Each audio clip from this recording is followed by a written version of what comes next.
So welcome to you. We'll get right to the program. Let me make a few introductions as we begin. But first off, always proper to have an invocation, and David Wetzel, who's the head of our B Association, will deliver our invocation today. Come up here front and center, David.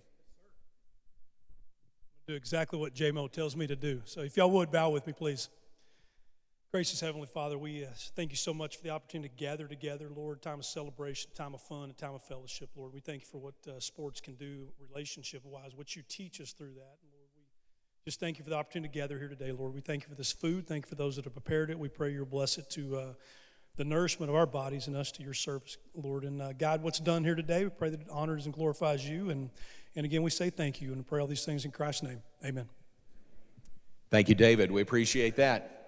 Always fun to come to the Texas Sports Hall of Fame. You're in now. If you haven't been here in a while, use your ticket to get in for the luncheon. Walk around, look around. Thanks to our host here at the Texas Sports Hall of Fame. Jay Black is here. Krista is here. Genesis, Dave, Williams up there working. Also Dave Deaconson and Bruce Geetson for the Texas Sports Hall of Fame. And they've got a big event coming up May 8th. So put that on your calendar. It's the Lone Star Luncheon Series.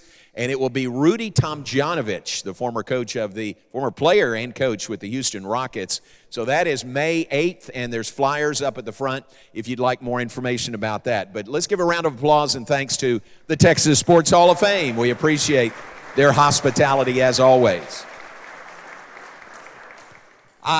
Judging by your plates, you've enjoyed the meal from Bubba's 33. Always great. Thanks to Rita Wells and the crew. Let's give them a round of applause. Bubba's 33. Thank you very much. Our title sponsor is First University Credit Union. Their table is right here front and center. We appreciate you very, very much. Thank you for your partnership with us. And thanks also to Baylor Alumni Engagement and their great team that is here putting on this event and so many others. Doug Furch and Paul Thorpe, and who else do we have here? It's Christy Harper, Arcadia Ramirez, Katie Johnson, Jess Berg, and the entire crew from Baylor Alumni Engagement. Tess Jamerson also. Thank you all very much for making things run so smoothly. Tracy is here with the Baylor Bookstore, so if you didn't shop coming in, be sure and shop a little at the Baylor Bookstore on your way out. So thank you to Tracy for packing all those items and bringing them here. Some of them are softball specific, so go shopping before you leave today if you didn't already. And Tracy, we appreciate you very much. Corey Bolts is here. Corey is one of our executive team members in Baylor Athletics. She is the sport administrator for Baylor softball. So Corey, very nice to see you, and thank you for being here as well. And isn't it an honor to have Miss Sue Getterman with us today? Miss Sue, thank you very much. Yes, ma'am. We love you so much, and we appreciate you. And the softball games that I do, you're there more than I am, so you're always there when I'm there. And Alice Starr right next to you also. Ms. Starr, welcome to you also. We appreciate both of you so very, very much. All right, there's a lot of other introductions that I could make, but let's do it by way of bringing our guests up, and then the softball staff that is here and others we will introduce. But what a great event today, celebrating really the legacy of Baylor softball. We've got the kingpin, Glenn Moore. We've got two of his, I don't know what that means, but we've got two of the goons, yeah.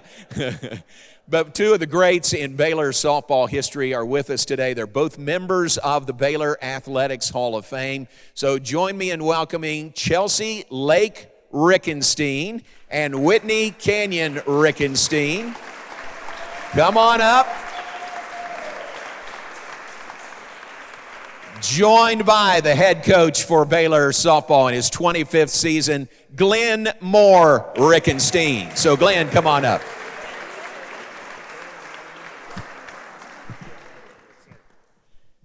Grab a mic. Welcome to you. You all have your own mic there. This is so great. Thank you all for making it work.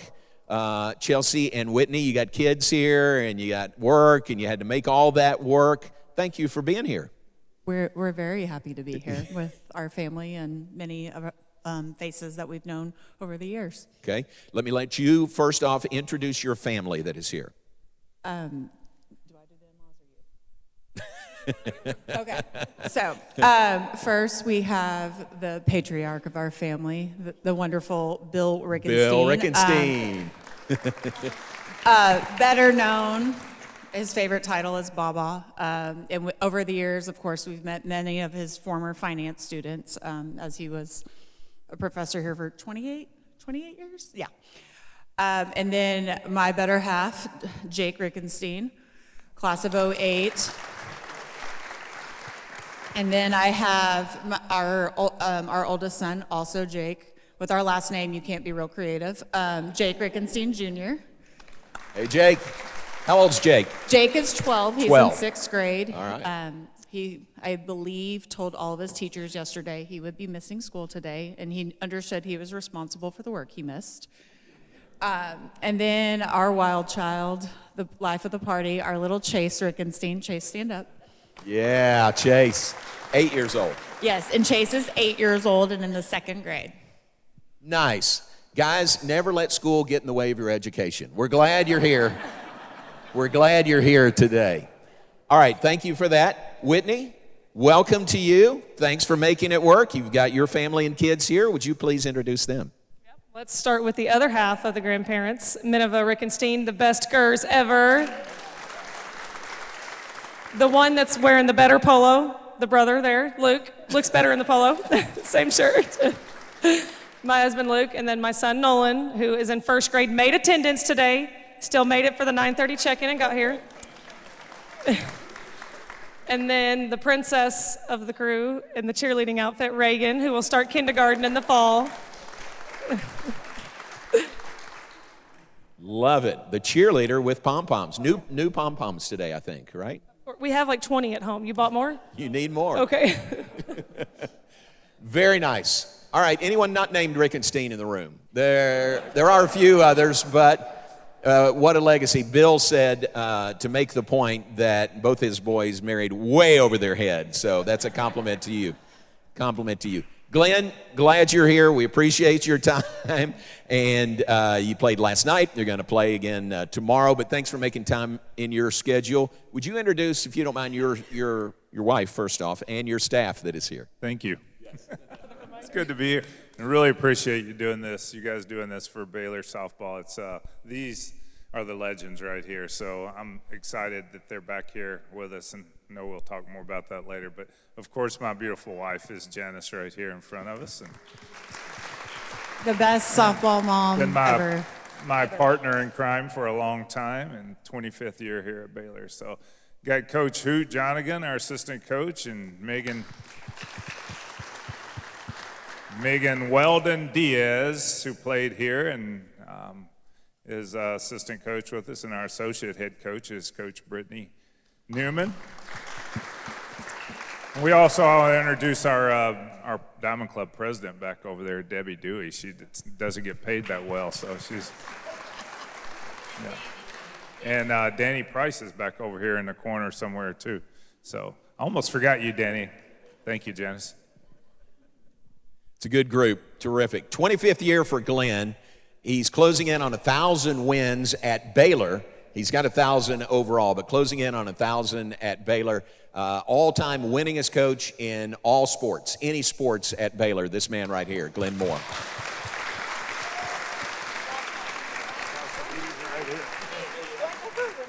So, how many of those wins do you owe to these two right here? And he has no hair because of us.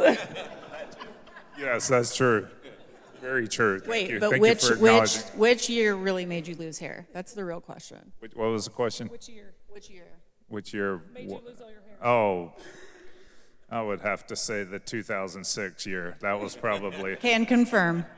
and 08 was another one on the flip side of that. So, but they were a long time ago. Okay, and good memories really stick out above the few bad memories here and there, struggles. So, any of you guys ever spent your life around 22 to 25, 18 to 22-year-old females?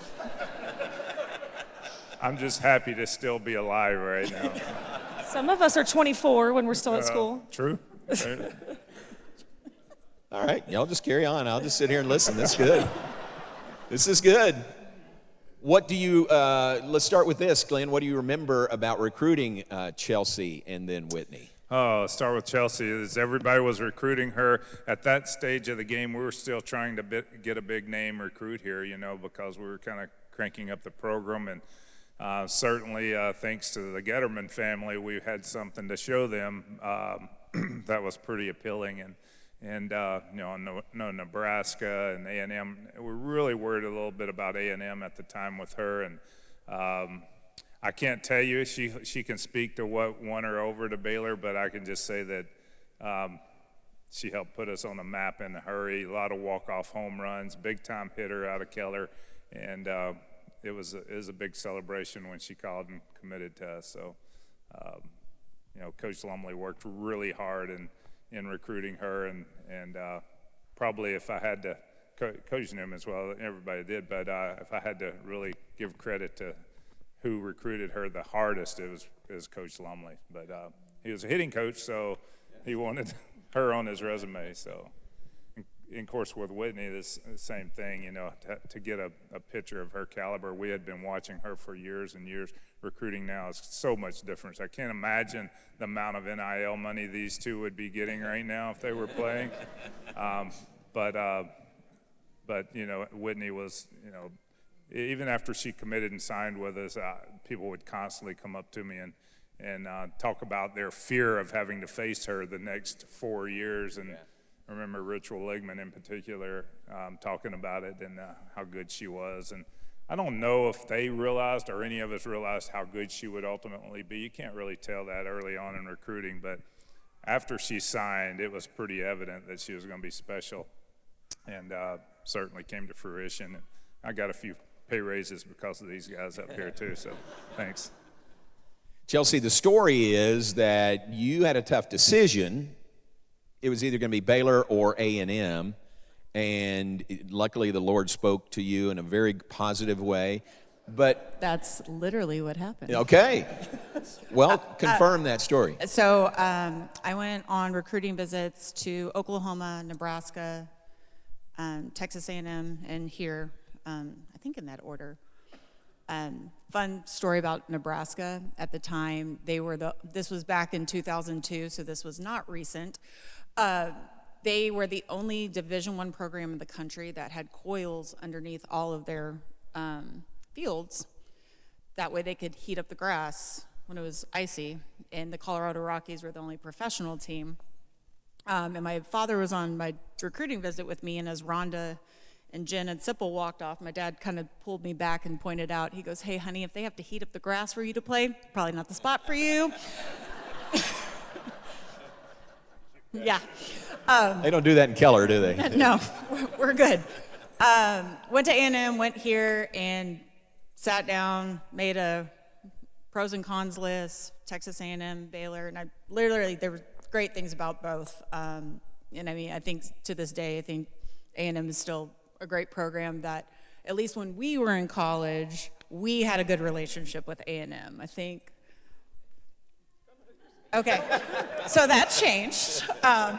But at the Big 12 tournament, oftentimes our team and Texas A&M girls would actually be spending time together because a lot of us played together. But I just literally told my parents, I said, I'm going to go to bed, I'm going to pray, and whoever I wake up in the morning and think about first, that's where I'm going.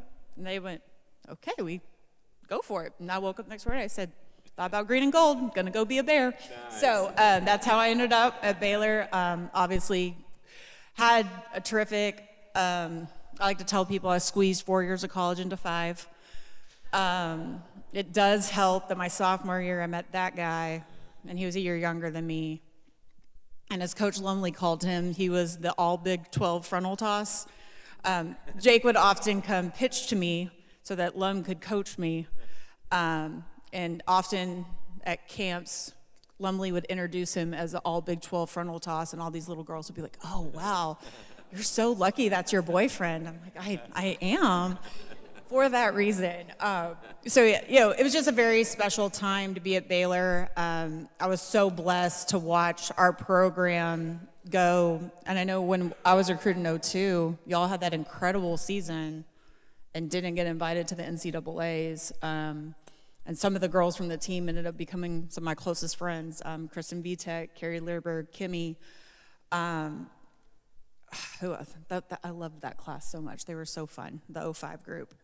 So it was really heartbreaking to watch them go from that. And then my senior year at Keller, they had a difficult year. So to come in and watch the development of our program where we were consistently in the top 25, and then, blessed that by the time I graduated, we got to go to the Women's College World Series, win a Big 12 championship. So it was really, really special to just be a part of that growth, and having sons that play sports, getting to share with them how we were lucky to watch a program develop and explain that. And then 5 years later, their aunt comes in and does her own incredible things.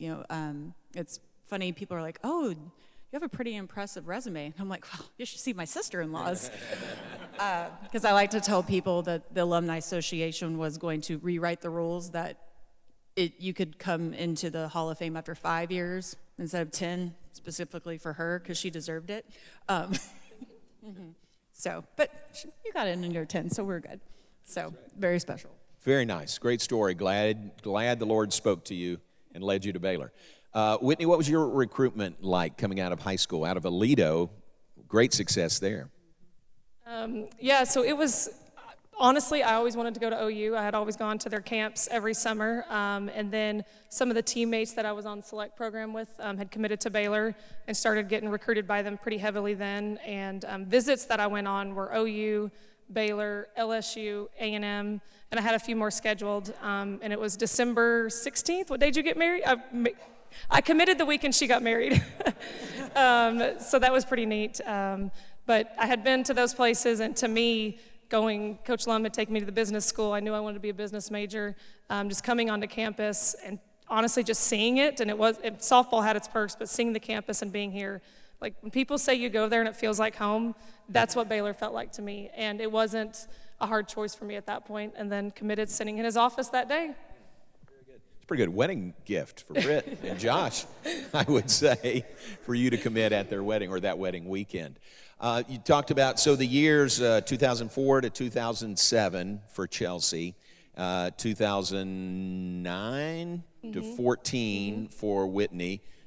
Talk about extending things, not by your choice, by injuries, not by your choice at all. But 2007, what a magical year, your senior year, College World Series. I can remember to this day the win over A&M here that won the Big 12 championship. The atmosphere was as good as it's ever been anywhere here at Baylor that day. What do you remember about that? I actually recently got to speak about this at my son's baseball game. But in baseball, they do what it's called California rule or international tiebreaker. So in baseball, they do bases loaded, one out. And I remember when we were at A&M, I hit in the bottom of the seventh.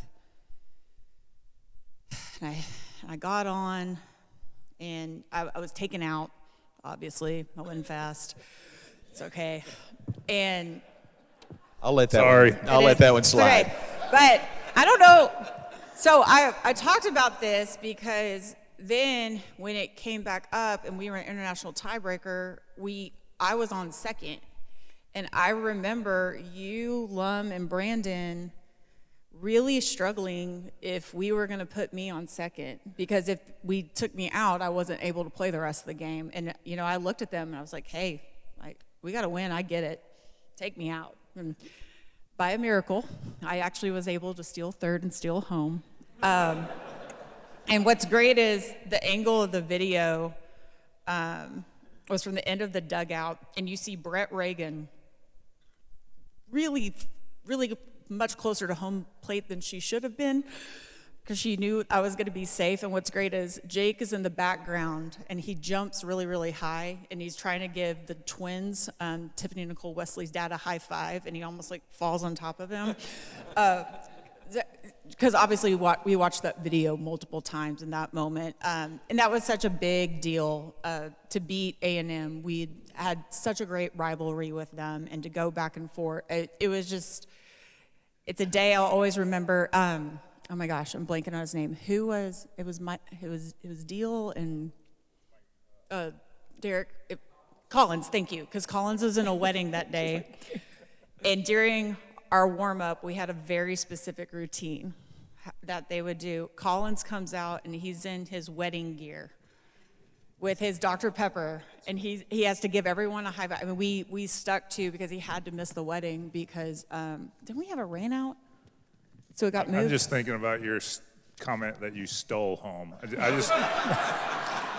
Help me out, dude. I think technically it was a pass ball that got way away from the... And it was a bang-bang play. Ricocheted. But she won the Big 12 championship. Hey, so, it's her story. It's her story. Yeah, I'm sorry. It's her story. Sorry. Ricocheted, dead ball in the dugout. Runner It's fine. I mean, that's like also true. I did legit steal third, I think. Yeah, you did. I did. So yeah. Yeah, but just that moment, and then to go in, we went up to Hofstra up in New York. We went to that awesome Italian place. Good memory. Yes.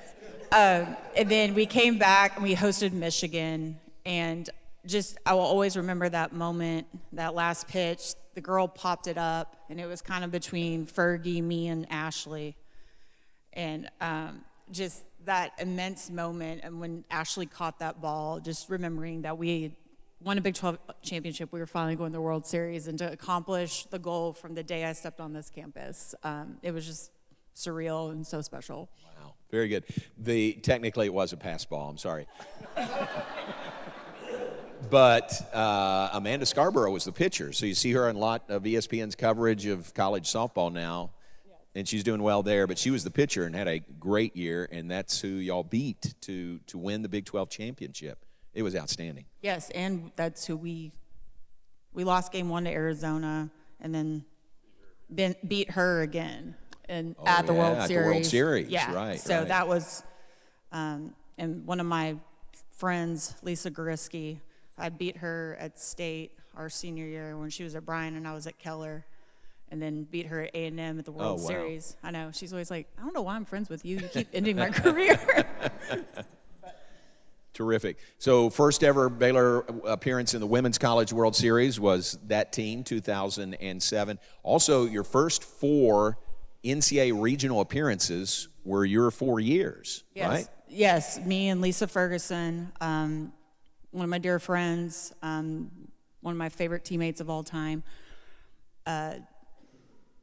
We came in and we kind of had this agreement that we were going to figure out how to get us to the World Series and get that Big 12 championship, get that ring. I was really excited. I found my ring this morning. So it was a lot of hard times. I can agree with Coach Moore. 2006 was a jam. That was a year. Great team, but just we had a lot of struggles. But I think that also for Lisa and I set a tone of how we wanted to come in, and then bringing in Miriam and Ashley to the program. And I think that was one of the reasons our team as a senior had really great success, was we had 4 excellent leaders that everyone contributed to the leadership role in a different way, because Coach always emphasized team senior leadership and really promoting that idea of excellence. And the 4 of us had our role, we had our job, and we took care of it. And I think that's why we were as successful as we were. So good. And you were fact-checking with Derek Smith, who was doing radio those days. So Derek was a big part of those successful years for Baylor softball. Whitney, you come in, and so the Baylor program is building. You get here, and actually go to 2 World Series during your time here. What was the World Series experience, everything that goes along with it? Was it as good as you hoped it would be or imagined it would be? Yes. So I had grown up going to the World Series with some of my family, and then I went in '07 just as a fan then. And then getting out there, I will never forget going out there that Thursday for the first game, walking out from the bullpen for that first game in 2011. Like the chill bumps that brings you. I was walking out. There's a picture of me and Holly Rowe walking out while she's asking questions. I mean, just the feeling that every little kid's dream of walking out on that field. There's 8,000 people at that time. Now it's like 13. I mean, they've expanded it then. But sellout crowd on a Thursday coming out. I will never forget that moment in 2011, Thursday day game. I'll never forget that. Yeah. 14, one of the great memories was the comeback win against Kentucky. At the time, it was the largest comeback in Women's College World Series history. What do you remember about that game? I remember us coming back and me being upset about my performance, but the way, coming out of the game and thinking, for me personally, I thought it was my last pitch and that I had had a terrible game that I was walking out on, and then we come back and he's like, going the next morning, got Arizona State. Just the comeback and the team and I see that replay a lot on, I want to say it's like ESPN Women's Sports, or they replay it often, and seeing that moment of us coming out, the biggest comeback, was a really neat team to be a part of. That was a true team victory there. Before we got to 14, 13, you were in NCAA Regional here, I think, against Tulsa. Back-to-back games, same day against Tulsa. That was in 14. 13 was that was 14. An A&M loss, yeah. Okay, sorry about that. 14. Let's go to 14 and the regional here against Tulsa. Yes. And that was quite a day for you, yes. Wasn't it, for you personally? A lot of pitches. The whole weekend was. But we had, that Sunday they had to double dip us, and we were in the winner's bracket. And we had to play back-to-back games. And I want to say we lost the Sunday. Maybe it was 1-0, 2-1. It was a very close game. And then we had the 30-minute game break. And another time I'm in the locker room, and she comes in. And I'm getting chill bumps thinking about it. She said, "You're going again." And I'm like, how can I pitch again, back-to-back games? And, she got me mentally prepared like she always does and got me ready for that game. And we got to go have pizza at your house afterwards and got to go to Judge Starr and celebrate that win over Tulsa. Was a huge win, and then got to have a pizza party at their house afterwards to win regionals. Wow. So there's 2 versions of the story. How many pitches you threw that day? Jerry Hill's story, which I would never question my I was going to say, he's colleague. probably right. Yeah, I would never question my colleague, Jerry Hill. He says 305 pitches that day in the 2 games. Britt remembers it as what? It felt like 600, but 386? 386. and I had pitched Friday and Saturday, I think, as well, before that. Yeah, Yes. it wasn't just that one day. Correct, was right. it? Right. Pretty amazing. But y'all won and advanced to the... Lots of ice, and we advanced. Yeah, fantastic. Very good. Glenn, for these 2, I guess, you talk about their success during their time here, but your World Series teams, these 2 were key members of those teams. Absolutely. And I think our fans were treated to some very special softball during their tenure here. But I just know the competitiveness of them. They were warriors. They were the ones you wanted in the impact positions whenever the game was on the line. Whit didn't like to hit, or at least it frustrated her a lot, but she was a key player offensively for us, but she couldn't run on her. I don't know what, I don't know if you're, Heavy number I hope your 11 husbands jerseys. can run well because, because your kids. Reagan's got the same problem. It's fine. But Chelsi's philosophy is like, why do I have to run fast when I'm going to be trotting around the bases, so. But Whit could say that too. She's a great hitter as well, and we eventually realized the risk was too great to have her on the bases, too big of a liability. I mean, she tore her ACL stepping on first base, literally. Step before first base. She was. He reminds me of that often. That's fine. But they made a big difference in our program. But it's as much of being about their ability. It was about their. We talk about how they're ambassadors for Baylor. They took ownership in our program as soon as they got here. And I do specifically remember our conversations with you, and you said, we're going to the World Series. And it took you 4 years to get us there, but you got us there, and had to change mentality. And you're talking about the year before when we had that great team with a couple years before with VTech. We didn't go. There only 48 teams went. We didn't have a 64-team regional then, so it's hard to get in. But we finished third in the Big 12, and they took A&M as the fourth place team over us that year for some reason. So we struggled to get there, but it made it sweeter once we got there, and they certainly have a lot of skins on the wall for all the successes they've had here at Baylor. Whitney, we've kind of danced around your injuries, but you had so many significant injuries. I think a broken forearm your sophomore year. We wore her out now. Is that what? We didn't hold back. I'm trying to help you. But then the torn ACL running out a play, a ground ball to first base. How was that, working back from those significant injuries to play more after those? I mean, some of the hardest times of my life, I think about what facing that adversity has done for me as a person and in my adult life, and the times, I mean, if anybody's seen me cry more through rehab and bullpen workouts, it's Coach Sneed Newman, and I can never forget the ACL rehab. The arm was hard, but it was more of have the surgery, lay off, and then get on a throwing plan. The ACL, I don't know how people come back in 4 months off of that. I mean, it was a full 11 months of testing and running underwater. I mean, all the resources we had, which are awesome, but 3 hours a day at rehab, ACL, I will never forget that. And then when I see people do replays on TV of sport, I have the memory of tearing my ACL, and I personally hope my family never has to experience it. It was a very tough thing to overcome and put my mind to it. But like I said at the Hall of Fame dinner, my 6th year would not be what it was without them convincing me, just give it another try, because it was so mentally draining. And then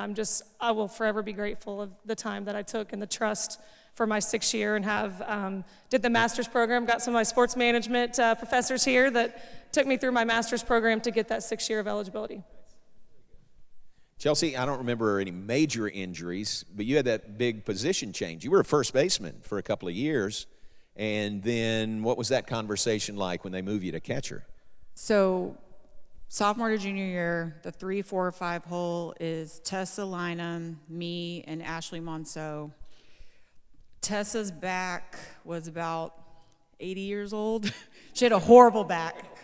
And then Ashley was 6'2". And coach looked at me and goes, "So, can you do this?" And I was like, "Yeah, I got this. No big deal." So I worked with Josh a ton. And we worked at camp together. So I'm honestly kind of learning with the campers, but campers didn't really know that.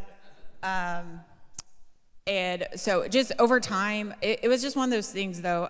There was a tremendous catcher at Oklahoma. Way I can remember that. Skag bags. Scaglione, is that it? Something. She was amazing, and I just was like, I'm just going to go be like her. That was my mindset. I was going to be like her. I was not. Let's be real. I wasn't that great defensively at catcher, but I knew this is what the team needed me to fulfill a role and to do my best. And the team was super patient with me. Josh worked so much with me, and one of my favorite stories was we were doing. Working on bunts and catchers coming out of the box and throwing it down to first. This little girl, we roll it right on the line, and she's about to pick it up and just stands up and stops and goes, "Well, I have a question." And Josh and I were like, "Right now? Okay. What's your question, sweetheart?" "If the ball is on this line, is it fair or foul?" And I said, "Oh, it's fair." She goes, "Well, why isn't it called the fair line?" "Honey, I don't know, but can you just complete the drill and throw the ball?" So that's always one of my favorite memories with Josh.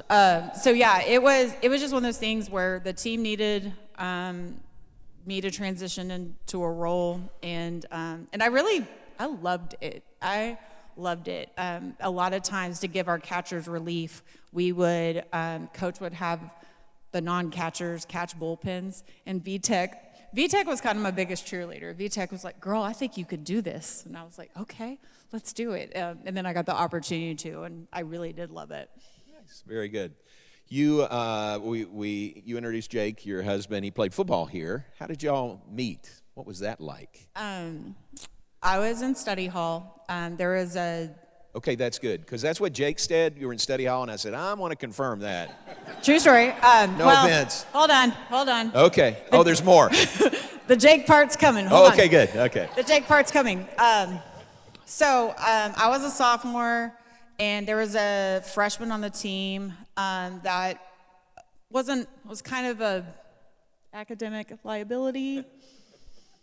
We'll call it that. And so I took her under my wing. We got along really well, and I recognized that. So I didn't have to go to study hall, but I would go to study hall with her so that she would get her hours in and we would study together. I was also at Baylor when Jeremy Warner and Daryl Williamson. So it's very funny that you're sitting in a computer lab next to two Olympic gold medalists, and it's just, the guys you go to school with. But I was in the computer lab, and some of the football players were being kind of loud and maybe not studying, and I was frustrated. So I was walking around. What was that building called, babe? It got torn down. I was so sad. So I was walking around, and there was this guy in the last room, and he was looking at his computer and had his headphones on. I knocked on the door. I said, hi, my name's Chelsi. I'm in the computer lab and I really need some headphones. Do you really need those since you're here alone in this room? And this guy smiles and turns his computer around and was watching a movie. and I was just like, okay, thanks. Chase, do not do that. So I go back and I get done studying, and I go back and find the same guy, and I was like, hey, thanks so much for letting me borrow your headphones. My name's Chelsi. I'll see you around. Did not think much of it.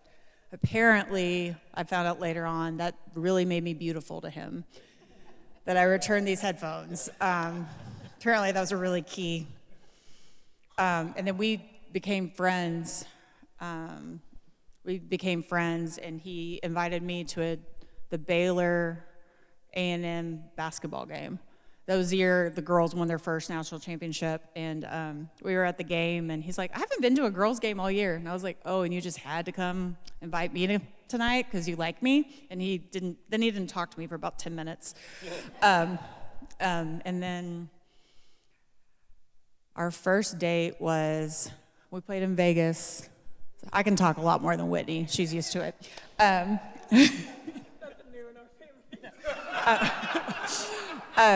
We played in Vegas, and we played Tennessee, Michigan, and that was probably the best tournament I ever played. And he was like, "Oh, let's go to dinner and celebrate how good you played."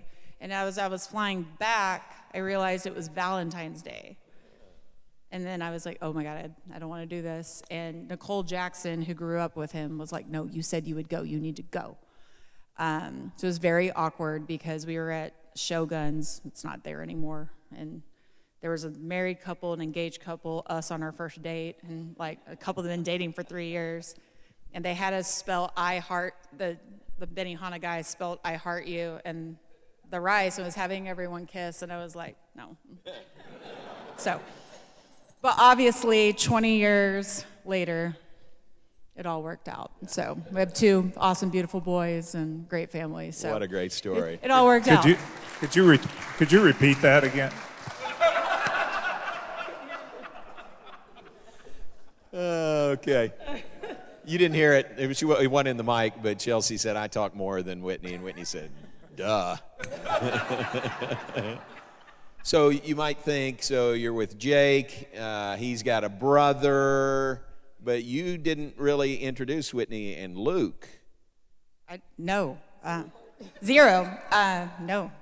We walked into Oak Springs, and Grams hugged me and goes, hey, do you know this Whitney Canyon girl? I was like, I know she is. She's a really good pitcher on the team. I think Luke's been hanging out with her. I was like, huh, okay. And then that night, we were at Crickets with Tiffany and Nicole Wesley, and they said, hey, we just hung out with Luke this week.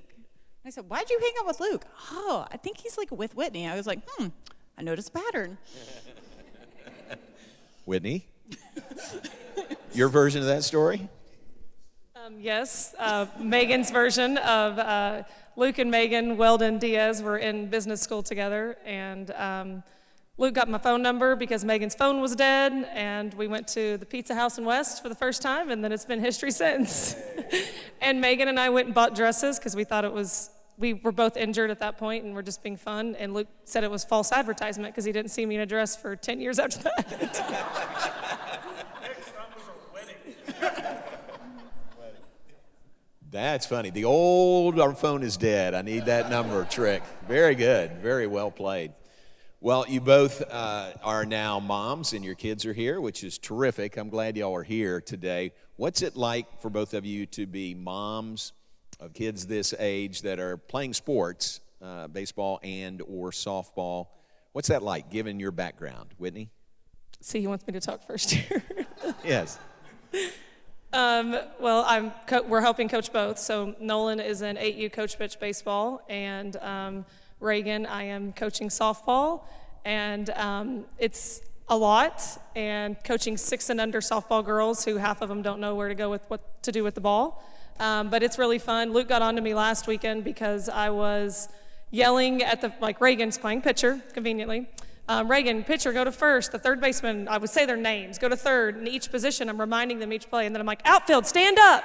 And he's like, you're coming off, because you're really loud and aggressive, you're coming off as you're yelling at the outfielders. Well, they're out there doing cartwheels. So yeah, we're in all the sports of gymnastics and baseball and softball and basketball. Do you like coaching? I do. I am not as good as Luke. Luke just wants them to have fun and is not as competitive as me. So the competitive side of me gets a little too competitive for 6 and 8 and under. So I have to hold that back a little bit. But it'll be good for him one day, my competitiveness. One day. One day. Very good. Chelsi, how about you? What is really funny is coaching. By the way, both my sons play baseball. I have been fired from coaching baseball by my sons. They said, Mommy, we want you to be a mommy, not a coach, which is okay. One of the most unique things is I did not realize until Jake was getting to the age of catching pop-ups more consistently that it is really, really challenging to teach young children how to read a pop-up and say words like, hey, just drop, step, back, and they're like, what's a drop, step? Oh, you don't know what that means. It's very frustrating. Often my competitiveness comes out. It is really sad because Whitney and I definitely don't let our kids win things. You're welcome. Whitney has maybe hit Jakers with a pitch. He did not catch it. This is true. He did not. I think it's funny. The kids are proud, and I think as they get older, they are learning about our past and getting to ask questions more and more, and recognizing Jake is at the age of his friends can Google us, and they're like, whoa. So it's pretty fun. Glenn, you got something to add there about them as coaches? I just had a flashback of when we made that final out against Michigan to send us to the World Series, and you're talking about pop-ups. She mentioned it earlier. When the pop-up was hit for the final out, she threw her glove and her helmet off. If it had been misjudged, I didn't coach it that way, okay? Yeah. She had nothing to catch it with, so. Ashley had it. She was. Ashley absolutely had it. So. Absolutely. So you don't teach your kids to throw their glove off, though, right? Okay. Just want to make sure that. It's a good memory.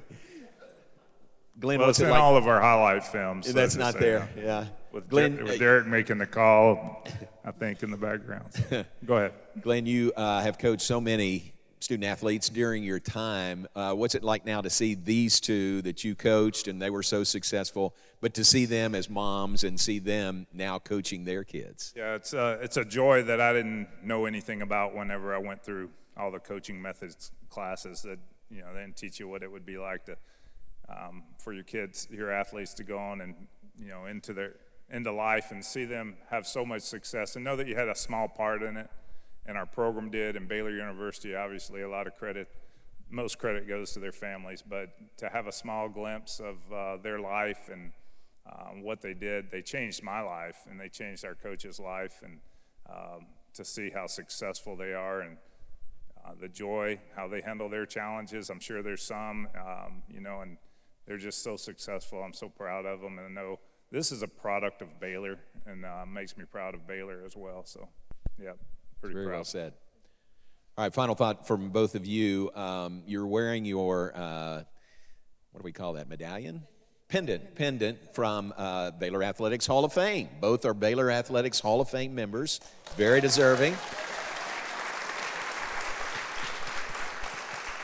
Chelsi in 2018 and Whitney just this past year in 2024. So congratulations to you on that. Final thought, when you think back about your time at Baylor, not just softball, but everything that was involved, you met your husbands here. I mean, that's part of it. But your time at Baylor, what does that mean to you, the Baylor experience? Whitney? That's a loaded question.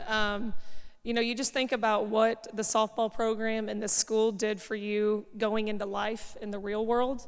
I truly believe nothing can prepare you for the real world like a student athlete can. The time management and the things that the program brought to me personally throughout my life. Yes, we won games, we went to the World Series, all of that's amazing. But I look at what, you know, the people I hang out with and the people I associate with, what I think it did for me as a person and as a mom and what it prepared me for. You can't teach that. I mean, you come here and you're part of this program and your family forever. You see each other. You know, Claire, I still keep in touch with in Florida and get to hopefully see her later this month. So, I mean, it's just what it does for your friendships for a lifetime and what Baylor University, I mean, any chance I can come back to Waco, I'm just dying to be back here and be part of this university and this athletics program. And I will never be able to thank them enough for what Baylor prepared me for in my personal life and as a mom. Chelsi? I think that's the main word is family. You know, we watched JC and Ty grow up. You know, they were the team, little brother, little sister. I think of Ty being about Reagan's age, asking me to read to him on the bus.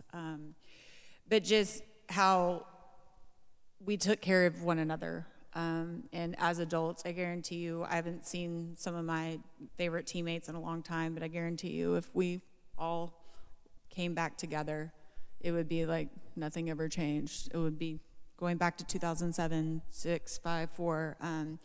You really build a certain kind of community and memories. And they're obviously, like she said, they're tremendous victories on the field. But it's the things, it's the study groups in the hotel rooms. It's the bus rides, the 6 a.m.s. I mean, just, you know, Lumley dancing on the table at Joe's Crab Shack. You know, so many things that don't have to do with a win column and accolades, and what that develops. And I'm always so proud to say that I am a Baylor Bear. You know, we are very, very lucky to be at a tremendous university that shaped us as adults and helped us be successful as mothers, as wives, as employees, all the things, and getting to go out and spread all that is great. So It's very well said by both of you. You are tremendous representatives of Baylor. And I'm glad we could do this. One of you told me this first time you all have been together in an interview like this, right? It's good. There was only a little bit of snippiness, but it was very good for the most part. So thank you for doing it. Glenn, thank you for making it work. this is pretty much what it's like when Yeah, I we're got together. you. That would be fun. Christmas dinner, Thanksgiving dinner, all that. That's good. Well, we love you and appreciate you. And again, thank you for the way you represent Baylor softball, Baylor athletics, and Baylor University. You do it so very well. And you are legends in anybody's book. So thank you for being here today. Thank you, John. Thank you you. so Thank much. you. Thank you, everyone. Good job. Thank you. Sit on the ground so it won't roll off. Okay.